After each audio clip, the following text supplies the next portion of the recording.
Today I'll be teaching you guys how you guys can fix your eFootball not compatible with your device. If you're trying to download eFootball and it shows you this error, then it could be due to multiple reasons. The first reason could be that your device is too old. If you're using a really old mobile phone, or like if your PC is really old and has like old graphics, so due to that reason it says it's not compatible.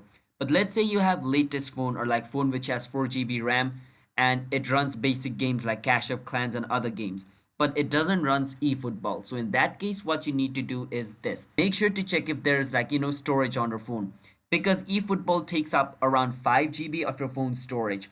So if you don't have at least 5 GB free, then it's going to say this. So make sure you have enough storage on your phone to download and play eFootball. The other thing you can do is just reset your Play Store. To do that, you can hold on your Play Store icon and click on App Info. From inside App Info, click on Storage. Over here, click on Clear Data and click on OK.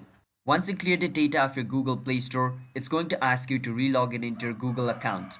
So you need to relog in into your Google account after you open Play Store, and after you do that, your problem should be fixed.